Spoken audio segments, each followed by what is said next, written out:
أعوذ بالله من الشيطان الرجيم. بسم الله الرحمن الرحيم. ولقد آتينا موسى الكتاب فتاقي سره ورکړو موسی عليه السلام ته تورات فاختلف فيه اختلاف وکړ شو په دغه تورات کې ولولا کلمه سبقت من ربك کنوي یو حکم چړومبای لګل شوی د الله د طرف نه لیکل شوی دا چې په ازل کې لیکلي دي چې عذاب ځای آخرت ته که هغه نه وای لقضي بينهم په دې په من کې به په دنیا کې فیصله کړې و او انهم لفي شک منه مريب بشک دوی چې دي په شک دي دغه قران نه او په روح کې استراب پیدا کوونکي دي وان كلا او بشک هر ډول د مؤمنینو او د کافرینو لما لا يوفينهم ربك خامخاب اروي غره ته پورا ورکی طرف دته اعمالهم بدل عمل دي کافر ته به د کفر پورا سزا ورکی مسلمان ته به د ایمان پورا بدل ورکی انه بما تعملون خبير بشک د الله په عمل چې تاسو کې خبردار ده فاستقم كما امرت مستقیم او ثابت اوسه په دین لکه څنګه چې حکم دی الله تعالی شوی ده ومن تاب معك او هغه څوک چې توبه یې کوپر نه استره دي تاسو سره مسلمان شوی دي د امتیان دي هغه دي هم د په شریعت مستقیم شي لکه دی الله تعالی چې امر ده ولا تطغوا او سرکشی مکوئ تاسو د حد نه متریږي انه بما تعملون بصير بشک الله په هغه عمل چې تاسو کوي لیدونکی ده حضرت پیغمبر علیه الصلاۃ والسلام ته رب کریم ډېر قوي وجود ورکړی وو دیو صحت اعتدال قوت وجود تقاضا خدا وا چې تر سلو کلو مثلا دای رسیدل وای خو په وجود کې د ذوق اثر نه وای کار شو اما اته په وجود مبارک کې د ذوق اثر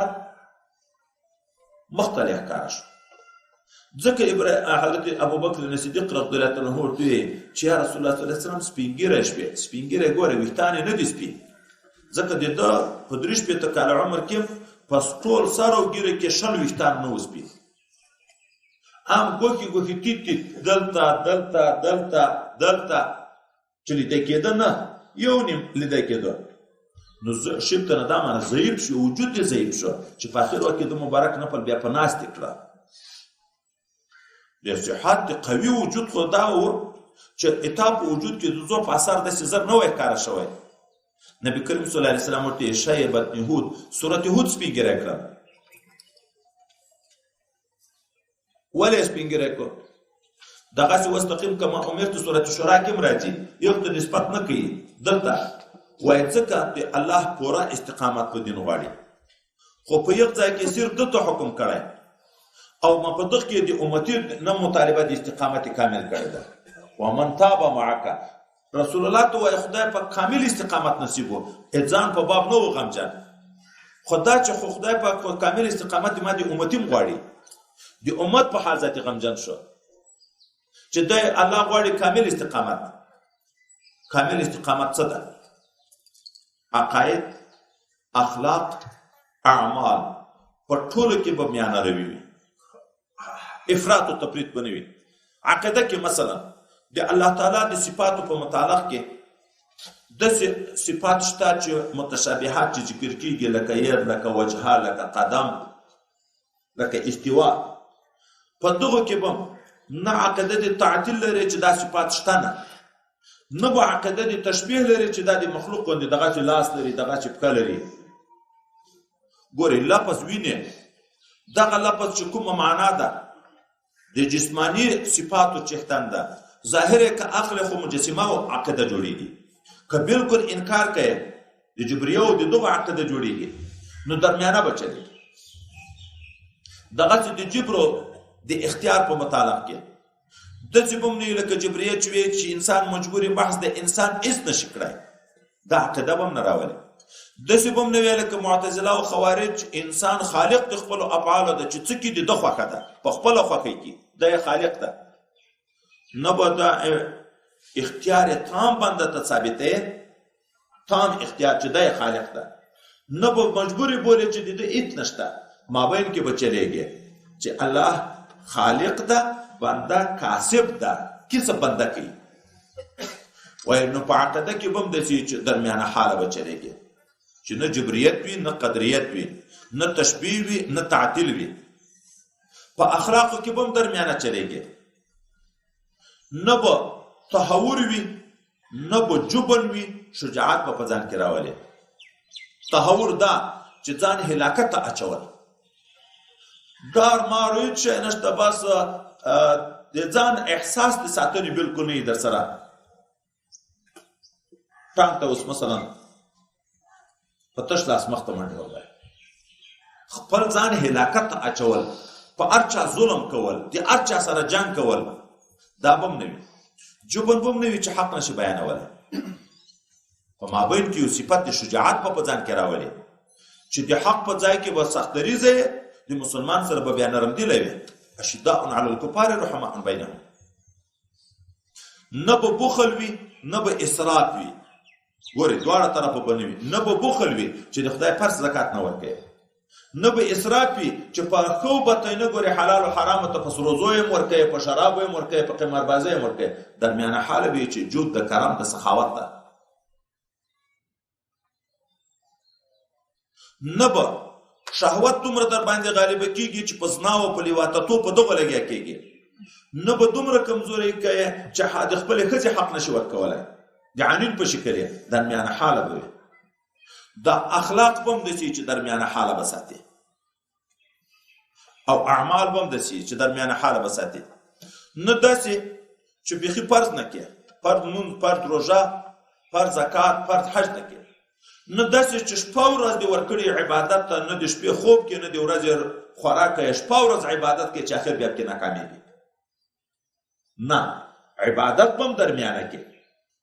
دغه وایي پولیسورات ته پولیسورات. هغه د قیامت پولیسورات د دغه شریعت نمونه ده. که څوک په دغه شریعت کې داسې سیده وچلېدو، هغه پولیسورات ورته د غټ شاهي روډ نه ډېر غټ ته په اسانه په تېرېږي. خو که داسې و چې په دغه شریعت کې سیده ونه چلېدو، په هغه پورې بیا چنګکان دي. ګورې هلته یو وارې وی چې لکه ویښته داسې ده، هلته بیا دومره چنګکان دي پکې دغه کسابان چې د غوښې په راځړوي، چې غټوالی یو خدای پاک ته معلوم ده. چې چیرې د قدم غلط اخیستی، هغه په برابر یو چنګک درته جوړ شوی ده. هغه ګناه ځان ته چنګک لري. چې جهنم په اور په پولیسورات تېرېږي، چې خدای پاک هم دې وساتي چې چا زنا کړي د هغه به یې چنګک بېنیسي، او داسې بېنیسي چې دا غوښه لکه کساب چې په دا غوښه کې دا سیخ نه باسي، دا چنګک چې پکې راځړی یې، دغه پښه به داسې وینیسي، داسې پورې ورې به تر ووځي. اوس نو که ګناه یې دومره انداز وه چې د جهنم نه د تېرېدن لایق و، زور وکړي دا غوښه پرېښي، خدای خلاص شي. خو ګناه یې که داسې سخته وه چې د تېرېدن لایق نه و، چې هر څومره زورونه کې نشي کړی، نو سر په چړی به کوز راولېږي، جهنم ته به ولېږي. وایي استقامت په شریعت هلته په پولیسورات باندې په داسې اسانه تېرېدن د ذاتي لکه د سترګو په رپ کې په برېښنا په شکل. خو چې دلته شریعت نه یو طرف ته بل طرف ته شوې، هلته ذاتي لارې درته ډېرې، چنګکونه درته ډېر شو، په سمه لار ته تېر شي، ته پکې ښویېږي. دغه ځای پوره استقامت، نبی علیه الصلاة والسلام استقیموه ولم تحصوه. ځان مستقیم کوي، خو طاقت مشته نه چې همیش دپاره عقیده هم سالمه وساتي، اخلاق هم سالم وساتي، اعمال هم. خو او سددو وقاربو، اول کوشش کوي چې دا کامل استقامت په ځان کې پیدا کړي. که نه و ځان خو ورنږدې کوئ استقامت ته، وقاربو ځان نږدې کوئ. داسې نه چې خو موږ نشو کړی سخته ذاتي اعمال ټول پرېږدي. نو دغه زه سپین ږیره کړم، ولا ترکنو الی الذین ظلموا، ما میلان مه کوئ په دوستي سره هغه خلکو ته چې کافران دي، فتمسکم النار، بیا به تاسو ته ورسېږي اور. ګورئ وایي د کافر په طرف د زړه مینه لږه مه ورګرځوئ. میل دا معنی لکه اجنډه چې داسې لږ کږه شي. د کافر طرف ته د زړه محبت لږه مه ورګرځوئ چې جهنم اور ته به ورسېږي. نو خپله کافر ته به بیا څنګه سزا وي؟ چې څوک لږ ورمایل شي، هغه هم اور ته ځي، جهنم ته. چې هغه څوک وي عین ظالم، نو د هغه به څه حال وي؟ وما لكم من دون الله نشته د تاسو لپاره نه بوي د تاسو لپاره غیر د الله نه من اولیاء اتنور دوستان ثم لا تنصرون او نه به د تاسو سره کومک وکړي شي. واقم الصلاه طرفي النهار وزلفا من الليل قائم قسم ودروا د ټولو حقوق سره لمونځ په دواړو طرفو د ورځې کې او په څه ساعتو د شپو کې دا د 5 وخت لمانځه ته اشاره ده. طرفي النهار د ورځې په دواړو طرفو کې لمونځونه کا او په څه ساعتو د شپې کې ورځ په زوال نیمه کېږي. دا اوس تقریبا 12 درې څه پاتې چې زوال راځي. د دغه نه د سهار طرف یو طرف ته د سهار لمونځ د زوال نه بعد تر ملوېدو خو مراد ده دوم طرف ته د ماسپښین لمونځ د مازدیګر لمونځ. درې وزلفا من الليل په څه ساعتو د شپې کې ماښام چې شپه را داخله شول لمونځ ده بیا ماخوستن لمونځ ده. دا 5 وخته لمونځ په صحیح طریقه باندې کوي. فایده ان الحسنات یذهبن السیئات دغه نیک لمونځونه په صحیح طریقه باندې 5 وخته لمونځ ګناوې ختموي. ذالک ذکر للذاکرین دا پند د پند قبلونکو لپاره. یو صحابي مبارک ګوره د اولیاء د خدای وای اول ګنا نه الله ساتلی وی ګنا نه تر کېږي خدای پاک ساتي. که بیا تر وشي غافل کېږي نه د توبې نه د بیا تائب کېږي خو چې تائب شو بیرته الله ګنا ذاتي معاف کړي. صحابه خو ټول اهل الله وو. یو صحابي ته دکاندار دغه خجوري خرڅي دا موږ تاسو وینو د دکانو مخ ته په ټوکرۍ کې شیان یې نو ښځه راغله خرما غواړي خجوري غواړي د چې په ښځه نظر ولګېدو ښځه ډېره ښایسته وه نو انسان عاجز ده زړه مینه پیدا شو. نو ښځې ته یې وویلې وایي دا خرماوې کمزوري دي د دې دکان ته راځه هلته ښې خرماوې چې ښځه ورسره ننوته د غېږ ورکړه مچکه تر واخیسته. خو دا عمل چې څنګه وکړو دستي پښیمانه شو چې دا دې څه بد وکړه. یو وارې ورغی ابوبکر صدیق صاحب ته د ډېره وارخطایي نه چې اوس د خدای نه دومره ډارېږي لورې ته روښ چې څه وکړم اوس چېرې لاړ شم. ابوبکر صدیق رضی الله عنه ته لاړ چې ما نه خو داسې عمل وشو زه څه وکړم. هغه ورته ویلې خوله پټه که آل مه ویایه توبه په اخلاص وباسه الله تعالی غفور رحیم د خدای د توبه قبلوي. خو په دغه مشوره یې اکتفا ونه کړ ځای طاقت ونه کړ. حضرت عمر صاحب ته ورغی یغه ته ویلې یغه هم دا مشوره ورکړه خوله پټه که حال مه ویایه ځکه چې ګناه چې سړی وکړي بیا د ګناه کار کول دومه ګناه ده. خلک په قیامت کې بیا در باندې شهیدان کېږي که نه چا نه یې لیدلی الله پرده در باندې اچولې خو په التاو د الله معامله د په اخلاص توبه وباسه الله د توبه قبلوي. د زړه په دغه طاقت ونه کړه ورغی پیغمبر علیه السلام ته. دا ښځه د مجاهد ده مجاهد تللی جهاد ته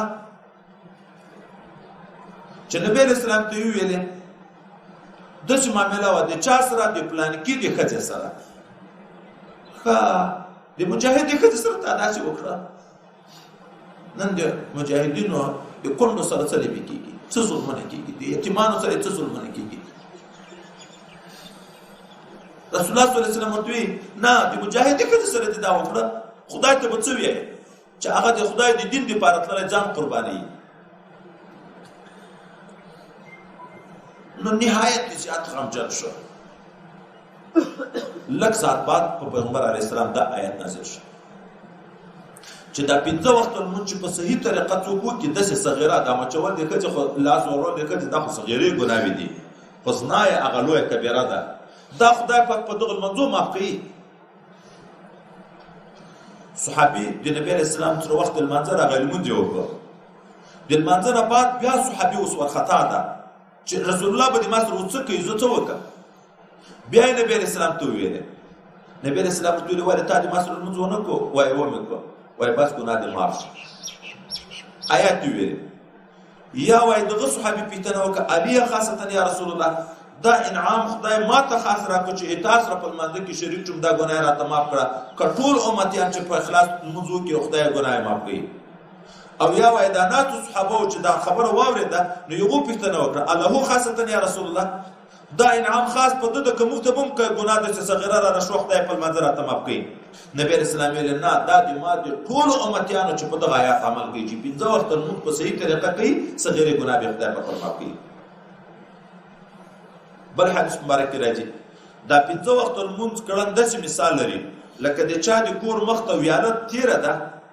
په دغه ویاله کې اوبو کې 15 وارې لمبېږي، نو د دغه انسان په وجود به ظاهري خیره پاتې شي. دی ورته ویل نه وایي په دغه 15 وخته لمانځه د معنوي خیره چې ګناه وي د دام نه پاتې کېږي. لیکن اوس دغه ځای ته چې راشو چې د غسل سره تشبیه ورکړه چې دا 15 وخته لمونځ لکه 15 وارې غسل کړه،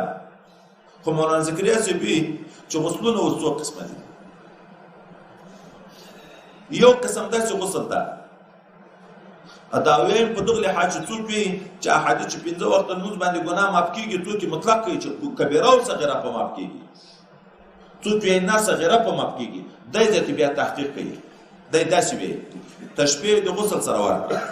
خو غسل بعضې غسلونه داسې دي چې صرف د جنابت نه په خلاصېږي، نور بدن د دومره نه صفا کېږي. لکه وایي د ژمي موسم ده سړې اوبه دي، صابون شامپو هیڅ شی نشته، جنوب شوې د دغه جنابت په حال کې په دا سړو اوبو د غسل وکړه جنابت نه خو خلاص شوې. اما د ویښتانو خیرې یا د بدن خیرې په دا سړو اوبو ورکېږي. دوم قسم غسل ده چې د هغه په نسبت بیا تر هغه فوق ده چې ګرمې اوبه لږ صابون هم ورسره استعمال کړي، نو هغه لږ لږ خیرې په بدن کې چا کمزورې خیرې وي دا صفا کېږي. لیکن که موږ تاسو فکر وکړو دا کارګر خلک په دا ژمي کې سړو وطنو ته چې لاړ شو د لاسو تڼاکې چاودې کړي، په هغه ډېرو غوړولو باندې خیرې داسې پټ پټ نیولي، په دا کمو اوبو په کم صابون نه لرې کېږي. نو صغیره ګناه په معاف شي خو کبیره نه په معاف کېږي. او څوک بیا داسې غسل وکړي چې اوبه هم ګرمې وي، شامپو او صابون هم موجود وي، خو وخت کم په تېر کړي، اسباب خو وو د پاکي خو وخت کم و، د کم وخت د وجې نه هغه غټ غټ خیرې ملاړ خو څه خیر بیا هم پاتې وي. یو سړی بیا داسې ده چې ګرمې اوبه دي، شامپو شیان هم شته، حتی هغه سوان غوندې شی چې جوړ کړي چې دا پوندې په مخې دا هم شته. په غسل یې نیمه ګنټه تېره کړه، دا د بدن خیرې ښه صفا شوه، حتی هغه سیمټ یې هغه چې راواخېسته دا هم ټول ختم شوه. دغه غسل او د نورو غسلو فرق شته که نشته؟ وایي لمونځو کې هم داسې ده. چا لمونځ داسې لمونځ وي چې ظاهري او باطني حقوق ټول رعایت کړي، په دغه لمانځه هېڅ بعیده نه ده چې خدای کبیره ګناه معاف کړي، صغیره ګناه معاف کړي. خو د چا داسې لمونځونه وي چې صرف صغیره ګناه په معاف شي، کبیره نه په معاف. د چا بیا داسې لمونځونه وي چې صرف غاړې خلاصې شوې، نه صغیره په معاف کېږي نه کبیره، صرف غاړې خلاصې شوې چې دغه وخت لمونځ یې وکړه. خو بېرته بیا چا اعتراض کړی، اعتراض کې دا وي چې تشبیه د غسل سره ورکړه. په لمانځه کې خو یو داسې لمونځ هم شته چې غاړې هم نه په خلاصېږي بلکې د تا د غاړې طوق ګرځي. لمونځ یې وکړه، مکروهات کې راغله، عیبونه په لمانځه کې موجود شو، سنت یې پکې پرېښوه چې دا لمونځ وشي، لمونځ وجود پیدا کوي. د بدن نه چې جدا شو دغه انسان ته مخ راوړی چې خدای دې دغسې تباه کړه که زه دې تباه کړم. واجبات کې پاتې شي، سجده سهو هم نه کوي، په خبر هم نه ده چې ما سجده سهو اوکړی. او غسل کې خو داسې نه راځي. جواب کې دا ویلي دي چې نه، غسل کې هم کله داسې چې اوبه وي ته هلته جنوب یې ورخطا یې نورې اوبه نشته، خو اوبه دي په یو ځای کې وخت تېر شوی ده ډېر، د اوبو یو بوی غوندې کړی، تا غسل وکړه هلته ورخطا وي وخت لمانځه د غسل د اوبو وروسته د بدن نه بوی ځي، بیا مجبوره کېږي چې په نورو اوبو باندې به ځان مینځي. نو دا لمونځونه هم وایي دغسې دي چې بعضې داسې لمونځونه دي چې بیا په خپل لمانځه به خدای ته توبه باسي چې په دغه لمانځه مې ومنسي. نو عبادت اخلاص غواړي، حضور غواړي، آداب غواړي، شرایط غواړي چې دا ټول په ځای شي. بیا ان الحسنات یذهبن السیئات، په نیک عمل ګناه خدای پاک معافوي. واصبر صبر کوا ای رسول الله صلی الله علیه وسلم په طاعت باندې په مصیبت باندې او د ګناه نه هر انسان ته خطاب ده فإن الله لا يضيع اجر المحسنين خدای پاک نه ضایع کوي اجر د محسنینو فلولا كان من القرون من قبلكم اولو بقيه ولنو یعنی نو یا هغه کلی نه چې هغه په خوا د تاسو نه خدای تبا کړی دي په دغه کې نو څوک نو اولو بقيه خاوندان د عقل او د فکر ينهون عن الفساد في الارض چې خلک منی کول د ګناونه په ځکه کې نیک خلک نو کې امر بالمعروف و نهي عن المنکر چا نه کوه ځکه تبا شو الا قليلا ممن انجينا منهم مگر کم دي هغه خلکو نه چې موږ نجات ورکړی دی یغو ته وتبع الذين ظلموا او تابع شي متابعت وکړه هغه کسانو چې ظلم کړو په فساد او په ترک د نهي عن المنکر باندې ما هغه چې متابعت کو اتری په پیه چې د اسود کړه شي او پیغه کې دنیاي خواهشات په غالب شو د دنیا لحاظ کو چې اوس کزه حق بیان ما بیا د چې دکان ته تاوان ورسېږي زمینداری ته تاوان ورسېږي وکانو مجرمین او مجرمان وما كان ربك ندا رب دتا اراده لرم کوي ليهلك القرى چې هلاک دي کې اهل دي او کلی به ظلم په ظلم سره واهلها مصلحون چې اهل نیکوي خدای پاک اراده د ظلم نه لري چې خلق دی ویني خدای دې تباہ کوي الله به خدا سره کوي ولو شاء ربك كاراده کړو رب دتا لجعل الناس امه واحده خامخا به ګرځولي او خلق ټول یو امت متفق په ایمان باندې خو ولا يزالون مختلفين همیشه به دوی اختلاف کوونکي په دین کې الا من رحم ربك مگر هغه څوک چې الله رحم وکړي هغه په دین کې اختلاف نه کوي په سم دین بروان ولذلك خلقهم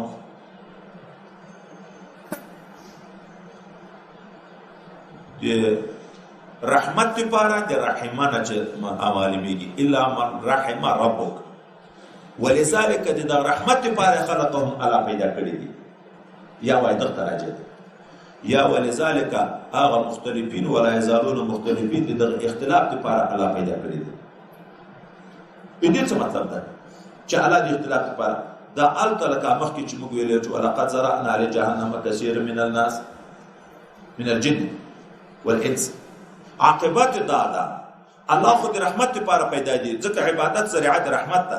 خو چې دوی په هغه عمل ونه کی نو عاقبت اختلاف چې بدل کې اختلافونه شروع کی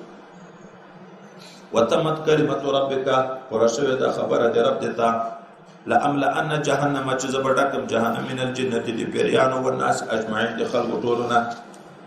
وکلن نقص عليك من انباء الرسل او دا ټول چې مخکې تیر شو اخبارونه دي چې موږ لولو پتا باندې رسول الله صلی الله علیه وسلم د احوال د تیر خلقونه ما هغه څه در باندې لولو نو ثبت به په عادت چې قوي کوم په هغه باندې مطمئن کوم په هغه باندې موږ زړه دیتا چې څوک هم تکلیف ترسي چې دا چې قصه د ذکر کو چې زړه مطمئن شي چې الله به دې مان اسرف کوي او دې به تبا کوي